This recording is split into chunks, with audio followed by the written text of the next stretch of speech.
അനിയും അനിയുടെ അമ്മയും നയനയും കൂടിയിട്ട് നന്ദാവനത്തിലേക്ക് വരുന്നുണ്ട് കേട്ടോ. നന്ദുവിനെയും അച്ഛനെയും കല്യാണം വിളിക്കാനായിട്ട്. അങ്ങനെ നന്ദു എന്ത് എന്ന് ചോദിക്കുമ്പോഴേക്കും അവള് മുറിക്കാത്ത എന്ന് അച്ഛൻ പറയുന്നുണ്ട്. എന്താ ഇപ്പൊ നന്ദുവിന് പറ്റിയത്? എല്ലാവരും പറയുന്നുണ്ട് എന്തോ ഒരു വിഷമം ഉണ്ടെന്ന്. എന്താ പറ്റിയേ? എന്തായാലും അവളുടെ ചേച്ചി 2 ദിവസം ഇവിടെ കാണും. അവളുടെ പ്രശ്നങ്ങളെല്ലാം അറിഞ്ഞ് എല്ലാം തീർപ്പാക്കിയിട്ട് മാത്രമേ അവൾ ഇവിടുന്ന് പോകുന്നുള്ളൂ എന്ന് പറയുന്നുണ്ട്. അപ്പൊ അച്ഛൻ പറയാണ് അതും ഒരു വിധത്തില് നല്ലതാണ് എന്ന് പറയുന്നുണ്ട്. നയന പറയാണ് ഞാനെങ്കിൽ പോയിട്ട് അവളെ ഒന്ന് നോക്കിയിട്ട് വരട്ടെ എന്ന് പറഞ്ഞിട്ട് നയന അകത്തേക്ക് ചെല്ലുന്നുണ്ട്. നയന അകത്തേക്ക് ചെല്ലുന്ന സമയം പോലും നന്ദു ആണെങ്കിൽ വിഷമിച്ച മുറിയില് കഥ അടച്ച് ഒരേ ഇരിപ്പായിരിക്കും. അങ്ങനെ നയന ഡോറ് തുറന്ന് അകത്തേക്ക് ചെല്ലാണ്. അപ്പൊ ഇതുപോലും അറിയാതെ നന്ദു ഇവിടെ കിടക്കുന്നുണ്ട് കേട്ടോ.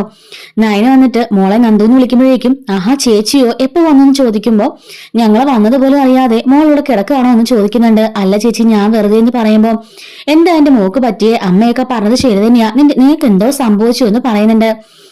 നിന്റെ കൂട്ടുകാരൊക്കെ വീട്ടിൽ വന്നിട്ടുണ്ടായിരുന്നു. അവരും അമ്മയോട് എന്തൊക്കെയോ സംസാരിക്കുന്നത് കേട്ടു. എന്താ മോളെ എന്താ കാര്യം ചോദിക്കുന്നുണ്ട്. എന്തായാലും ചേച്ചി 2 ദിവസം ഇവിടെ ഉണ്ട്. നിന്റെ കാര്യങ്ങളെല്ലാം അറിഞ്ഞിട്ട് ചേച്ചി ഇവിടുന്ന് പോകുന്നുള്ളൂ. പിന്നെ അനിയും അനിയുടെ അമ്മയും വന്നിട്ടുണ്ട് കല്യാണം വിളിക്കാനായിട്ട്. അതുകൊണ്ട് മോള് അങ്ങോട്ടേക്ക് ഇറങ്ങി വന്നേ എന്ന് പറയാണ്.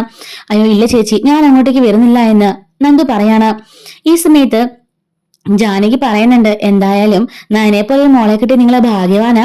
വേറെ ഏതെങ്കിലും പെൺകുട്ടികളാണെങ്കിൽ അടി ഉണ്ടാക്കി നിൽക്കാനായിട്ട്. എന്തായാലും അവൾ അങ്ങനെയൊന്നും ചെയ്തിട്ടില്ലല്ലോ എന്ന് പറയുന്നുണ്ട്. ഈ സമയം നന്ദുവിനോട് നയന പറയുന്നുണ്ട് മോളെ അവിടെ വന്നിരിക്കുന്നത് നിന്റെ കൂട്ടുകാരനും അമ്മയുവാ. പിന്നെ നീ വരുന്നില്ലെന്ന് പറഞ്ഞാൽ എങ്ങനെയാക്കുന്നേ? അങ്ങോട്ടേക്ക് വന്നേ. നിന്റെ ബെസ്റ്റ് ഫ്രണ്ട് അല്ലേ അനി? അങ്ങോട്ടേക്ക് വാ, ഞാൻ പോയി ചായ എടുക്കാം. അപ്പോഴേക്കും മോൾ എന്തെങ്കിലും സംസാരിച്ചിരിക്കുമെന്ന് പറയുമ്പോൾ ഞാനിന്ന് സംസാരിക്കുന്ന ചേച്ചി എന്നും പറയുന്നുണ്ട്. അങ്ങനെ അങ്ങോട്ടേക്ക് കൂട്ടിക്കൊണ്ട് നയന നന്ദുവിനെയും കൊണ്ടുവരുന്നുണ്ട്. ഞാൻ ചായ എടുക്കാന്ന് പറയുമ്പോ ജാനകി വേണ്ടാന്ന് പറയാണ്. അത് പറ്റില്ല, വല്ലപ്പോഴും ഇങ്ങോട്ടേക്ക് വരുന്നത്, ഞാൻ പോയി ചായ എടുക്കാം, നിങ്ങൾ വർത്താനം പറഞ്ഞിരിക്കുക എന്ന് പറയാണ്. അങ്ങനെ രണ്ടുപേരും ഒന്നും മിണ്ടാതിരിക്കുന്നത് കാണുമ്പോഴേക്കും ജാനകി ചോദിക്കുന്നുണ്ട് എന്താ നിങ്ങൾ ഇങ്ങനെ അന്യരെ പോലെ നിൽക്കുന്നത്? നല്ല ബെസ്റ്റ് ഫ്രണ്ട്സ് ആയിരുന്നല്ലോ, ഇപ്പൊ എന്താ രണ്ടുപേർക്കും പറ്റിയെന്നൊക്കെ ചോദിക്കുകയാണ്. അതിനുശേഷം നിനക്ക് കല്യാണം വല്ലതും നോക്കുന്നുണ്ടോ എന്ന് ചോദിക്കുമ്പോഴേക്കും അവള് പഠിച്ചുകൊണ്ടിരിക്കുകയല്ലേ എന്ന് അച്ഛൻ പറയാണ്. മോള് പരീക്ഷയൊക്കെ കഴിഞ്ഞെന്ന് ചോദിക്കുമ്പോൾ ഇനി ഒരു സബ്ജക്റ്റിന്റെ ബാക്കിയുള്ളൂ എന്ന് പറയുന്നുണ്ട്. ആ പരീക്ഷയൊക്കെ കഴിഞ്ഞിട്ട് നല്ലൊരു ജോലി സമ്പാദിക്കണം, അതിനുശേഷം മാത്രം മതി വിവാഹം എന്ന് പറയുന്നുണ്ട്. ഗോവിന്ദൻ പറയാണ് ഇപ്പൊ വിവാഹമൊക്കെ കഴിഞ്ഞാലും അവരുടെ ബന്ധങ്ങളൊക്കെ കുറച്ചുനാൾ മാത്രമേ നീണ്ടു നിൽക്കുന്നുള്ളൂ. അതുകൊണ്ട് മോക്കാദ്യം നല്ലൊരു ജോലി മേടിക്കണം, എന്നിട്ട് മാത്രമേ വിവാഹത്തെ കുറിച്ച് ചിന്തിക്കുന്നുള്ളൂ. നയനമോളെ കണ്ണുടച്ച് എങ്ങോട്ട് വേണമെങ്കിലും പറഞ്ഞയക്കാം. പക്ഷെ നബിയുടെ നന്ദുവിന്റെ കാര്യം അങ്ങനെയൊന്നും അല്ല. ഇവളെ പറഞ്ഞയക്കുമ്പോ അതെല്ലാം ശ്രദ്ധിച്ചേ വിടാൻ പറ്റുള്ളൂ എന്ന് പറയാണ്. അപ്പോഴേക്കും ജാനകി പറയുന്നുണ്ട് ശരിയാ, അനിയനോട് പറഞ്ഞിട്ടുണ്ട് ഒറ്റയടിക്ക് 5-6 ആണുങ്ങളെയൊക്കെ തൂത്തെറിയുന്ന ആളാ നന്ദു എന്ന്. അപ്പൊ അങ്ങനെയൊക്കെയുള്ള ഒരാളെ നോക്കി വേണ്ടേ അവളെ വിവാഹം കഴിപ്പിക്കാന് എന്നൊക്കെ പറഞ്ഞു ചിരിക്കുന്നുണ്ട്. ആദ്യം ഒരു ജോലി ആവട്ടെ, ഒരു പിടിയാണത്, അത് കഴിഞ്ഞാൽ മാത്രമേ വിവാഹത്തെക്കുറിച്ച് ചിന്തിക്കാവുള്ളൂ എന്നൊക്കെ ജാനകി പറയുന്നുണ്ട് കേട്ടോ. ശൈലജ ഉമ്മറത്തിരിക്കായിരിക്കും. ഈ സമയത്ത് സാരിയുമായിട്ട് ഒരു പെൺകുട്ടി അങ്ങോട്ടേക്ക് കയറി വരുന്നുണ്ട്. ആഹാ കുറെ നാളായാലോ കണ്ടിട്ട്, എവിടെയായിരുന്നൊക്കെ ജലജ ചോദിക്കുന്നുണ്ട്. ഞാന് കുറച്ച് ബിസി ആയിരുന്നു അമ്മ, ദാ പറഞ്ഞ സാരികളെല്ലാം ഉണ്ട്, എല്ലാം വിലക്കുറവാ, നല്ല ക്വാളിറ്റി ഉള്ള തുണികളാന്നൊക്കെ പറഞ്ഞിട്ട് അവള് സാരികളുമായിട്ടൊക്കെ വരുന്നുണ്ട്. അപ്പോഴേക്കും അങ്ങോട്ടേക്ക് കനക മൂടിയിറങ്ങി വരുന്നുണ്ട്. ഓ സാരി ഇതെനിക്ക് ചേരുവല്ലേ എന്നൊക്കെ പറഞ്ഞിട്ട് 2 എടുത്ത് വെച്ച് നോക്കുമ്പോഴേക്കും ജലജ പറയാണ് സാരി മാത്രം നോക്കിയാൽ പോരാ, ഇതിന് കൊടുക്കാനുള്ള ക്യാഷും വേണമെന്ന് പറയുന്നുണ്ട്. അപ്പോഴേക്കും ആ പെണ്ണ് ചോദിക്കാണ് ഇത് ആരാണെന്ന്. ഇതറിയില്ലേ, തമ്പുരാട്ടിയാ, ഇവിടുത്തെ 2 മരുമക്കളെ കിട്ടിച്ചോണ്ട് വന്നില്ലേ, അവള് മാള തള്ളയാതാ ഇവള് എന്ന് പറയുന്നുണ്ട്. ആണോ എന്ന് ചോദിക്കാണ്. അപ്പോഴേക്കും വന്നപ്പോഴേക്കും ആദർശിനെ കേൾക്കുന്നുണ്ട്. ക്യാഷ് ഇല്ല എന്ന് പറയുന്ന കാര്യം കനകം. അമ്മ അതെടുത്തോ അമ്മേ, അതിനുള്ള ക്യാഷ് ഞാൻ കൊടുത്തേക്കാന്ന് പറയുമ്പോഴേക്കും ആദർശിനെ കെട്ടിപ്പിടിച്ചിട്ട് ഓ താങ്ക് യു മോനെ എന്ന് പറയുന്നുണ്ട് കേട്ടോ.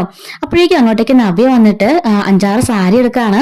എന്നിട്ട് പറയുന്നുണ്ട് അബി ഞാൻ ഈ സാരി എല്ലാം എടുക്കാണ്, എനിക്ക് ഇഷ്ടപ്പെട്ടു, ഇതിന്റെ ക്യാഷ് ഒന്ന് കൊടുത്തേക്കെന്ന് പറയുമ്പോഴേക്കും ജലജ പറയുന്നുണ്ട് അതിന് നീ തോന്നുമ്പോൾ എടുക്കുന്നതിനൊക്കെ ക്യാഷ് കൊടുക്കാൻ അവന്റെ കയ്യിൽ ക്യാഷ് ഉണ്ടോന്ന് ചോദിക്കാണ്. അപ്പോഴേക്കും ആദർശ് പറയുന്നുണ്ട് നവ്യ എടുത്തോട്ടെ, ഞാൻ അതിന്റെ പൈസ കൊടുത്തോളാന്ന് പറയുമ്പോഴേക്കും ജയൻ പറയാണ് അതിന്റെ ആവശ്യമില്ല, അവന്റെ ഭാര്യ എടുത്ത ഡ്രസ്സിന് പൈസ അവൻ കൊടുക്കട്ടെ, അവൻ മാസം 50,000 ശമ്പളം ഉണ്ടല്ലോ, അത് പിന്നെ എന്തെടുക്ക, വേറെ ചിലവൊന്നും ഇല്ലല്ലോ, അതുകൊണ്ട് അവൻ തന്നെ കൊടുക്കട്ടെ എന്ന് പറയുന്നുണ്ട്. അപ്പോഴേക്കും ജലജ പറയാണ് തോന്നുന്ന പോലെ ഇവള് കാശ് ചെലവാക്കാണ് എന്ന് പറയുമ്പോഴേക്കും ജയൻ പറയുന്നുണ്ട് അവര് ഭാര്യ ഭർത്താക്കന്മാർ തമ്മിലുള്ള കാര്യത്തില് നീ ഇടപെടണ്ട, അവൻ പ്രായപൂർത്തിയായ പുരുഷൻ തന്നെയാണല്ലോ, അവൻ തീരുമാനിക്കട്ടെ എന്താ ചെയ്യേണ്ടേന്ന്, അവന്റെ ഭാര്യയ്ക്ക് സാരി മേടിച്ചു കൊടുക്കേണ്ട അവകാശം അവനുണ്ട് എന്നൊക്കെ ജയൻ പറയുന്നുണ്ട്. ഇതേ സമയത്ത് തന്നെ ജലജ നല്ല രീതിക്ക് തന്നെ കോർത്തു കൊടുക്കുന്നുണ്ട് കേട്ടോ. വന്നിട്ട് ദേവ്യാനിക്ക് ചേച്ചി ആ സാരിയുമായി വരുന്ന പെൺകുട്ടി വരുന്നുണ്ട്, വന്ന് സാരി എടുക്കുമെന്ന് പറയുമ്പോഴേക്കും ഓ എനിക്കൊന്നും താല്പര്യമില്ലെന്ന് പറയുമ്പോഴേക്കും ആ കനകം ഉണ്ടല്ലോ ഒന്നും കാണാത്തത് പറഞ്ഞതുപോലെ 4-5 സാരി എടുത്ത് അടക്കി പിടിച്ചു. അപ്പോഴേക്കും ആദർശ് അതിന്റെ പൈസ കൊടുത്തളാന്ന് പറഞ്ഞിട്ട് മേടിച്ച് കൊടുത്തോണ്ടിരിക്കുക. ഇങ്ങനെയാണെങ്കിൽ അവളുടെ മക്കളും തന്നെ ഈ വീട്ടിൽ അധികാരം സ്ഥാപിക്കും, നമുക്കൊന്നും യാതൊരു വിലയും കാണില്ല എന്ന് പറയുന്നുണ്ട്. ആദർശിനെ ചേച്ചി കണ്ണു അടച്ചൊന്ന് വിശ്വസിക്കുകയാണല്ലോ, അതൊന്നും അല്ല സത്യം എന്ന് ആദർശിന്റെ മനസ്സിൽ അവളോടും അവളുടെ വീട്ടുകാരുടെ ഭയങ്കര സിമ്പതിയാണെന്നൊക്കെ പറയാണ്. അപ്പോഴേക്കും ദേവേനി പറയുന്നുണ്ട് അവളുടെ വീട്ടിൽ 2 ദിവസം നിൽക്കാൻ പോവാണെന്ന് പറഞ്ഞിട്ട് പോലും അവൻ അക്ഷരം പോലും മിണ്ടിയില്ലല്ലോ, അവൻ എനിക്കറിയാം അവൻ അങ്ങനൊന്നും ഇല്ല എന്നൊക്കെ പറയുന്നുണ്ട്. എല്ലാം ചേച്ചിയുടെ വിശ്വാസമല്ലേ എന്നൊക്കെ പറഞ്ഞിട്ട് അവളെയും കൂട്ടി പുറത്തേക്ക് വരുന്നുണ്ട് കേട്ടോ. അപ്പോഴേക്കും അവര് പറയുന്നുണ്ട് ദാ ചേച്ചി സാരി എന്ന് പറഞ്ഞെടുത്ത് കാണിക്കുകയാണ്. ഈ സമയത്ത് ദേവേനി പറയാണ് എനിക്ക് സാരിയൊന്നും വേണ്ടെന്ന് പറയുമ്പോൾ ആഹാ ആദർശേട്ടൻ ചേച്ചിക്കുള്ള സാരി ഫോട്ടോയും അതിന്റെ പൈസയൊക്കെ ഓൾറെഡി അയച്ചു തന്നിട്ടുണ്ട്, എടുത്തോളാൻ പറയുമ്പോഴേക്കും ദേവേനി ഇങ്ങനെ ജലജനെ നോക്കി ചിരിക്കുന്നുണ്ട്. അപ്പോഴേക്കും ജയൻ പറയാണ് എടാ നിന്റെ ഭാര്യ കൂടി എടുത്തു വെക്കടാന്ന് പറയുമ്പോഴേക്കും വേണ്ടച്ചാ അവൾ വന്നിട്ട് എടുക്കാന്ന് പറയുമ്പോൾ അതൊന്നും സാരയില്ല, എങ്കിൽ നീ ഒരു കാര്യം ചെയ്യും അവക്കുള്ള സാരിയുടെ അവളോട് ചോദിച്ചിട്ട് ഫോട്ടോയും കാര്യങ്ങളൊക്കെ അവൾക്ക് സെൻഡ് ചെയ്ത് കൊടുക്കുക എന്ന് പറയുന്നുണ്ട്. പിന്നീട് കാണിക്കുന്നത് നയനനെയൊക്കെയാണ് കേട്ടോ. അപ്പോഴേക്കും നന്ദുനോട് ജാനകി പറയാണ് മോനെ നന്ദുനെ ഇപ്പൊ ഈ കല്യാണം വിളിക്കുക എന്ന് പറയാണ്. ഇവൻ എല്ലായിടത്തും കയറി പക്ഷെ ആരെയും കല്യാണം ഒന്നും വിളിച്ചില്ല, മൂളോഫായിട്ട് ഇരുന്നതേ ഉള്ളൂ എന്ന് പറയാണ്. അങ്ങനെ നന്ദുവിന്റെ അടുത്തേക്ക് പോയിട്ട് നന്ദു എന്റെ വിവാഹമാണ്, ബാക്കി കാര്യങ്ങളെല്ലാം കുറയിലുണ്ട്, നീ നേരത്തെ അങ്ങേക്ക് വരണം എന്ന് പറയുന്നുണ്ട്. അയ്യോ അച്ഛൻ ഒറ്റയ്ക്കല്ലേ, അങ്ങനെ എനിക്ക് വരാൻ കഴിയില്ല എന്ന് പറയുമ്പോൾ അതിനെന്താ അച്ഛനെയും കുട്ടിയും പോരെന്ന് പറയുമ്പോഴേക്കും അച്ഛൻ പറയുന്നുണ്ട് അങ്ങനെ എപ്പോഴും വിട്ടിട്ട് വരാൻ പറ്റുന്ന ജോലിയല്ലല്ലോ എന്റേത്, അതുകൊണ്ട് ഞങ്ങൾ തലേന്ന് ഞങ്ങൾ എത്തിക്കോളാം എന്നൊക്കെ പറയാണ്.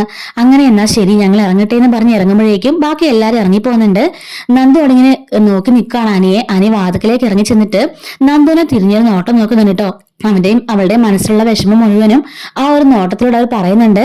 അനി ഓർക്കാണ് സ്വന്തം കാമുകിയെ തന്നെ പോയി കല്യാണം വിളിക്കേണ്ട ഒരു അവസ്ഥ എനിക്ക് മാത്രമേ ഉണ്ടാവുള്ളൂ എന്ന് ഇങ്ങനെ അനി മനസ്സിൽ കരുതുന്നുണ്ട് കേട്ടോ.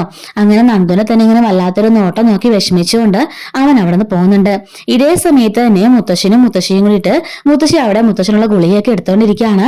ഈ ഗുളികയാണോ ഇപ്പൊ കഴിക്കണ്ടേന്ന് ചോദിക്കുമ്പോൾ ഇതൊന്നും അല്ല, നീ നയനമോളെ വിളിച്ച് ചോദിക്കുക എന്നും പറഞ്ഞിട്ട് മുത്തശ്ശൻ നയനനെ ഫോൺ ചെയ്ത് കൊടുക്കുന്നുണ്ട്.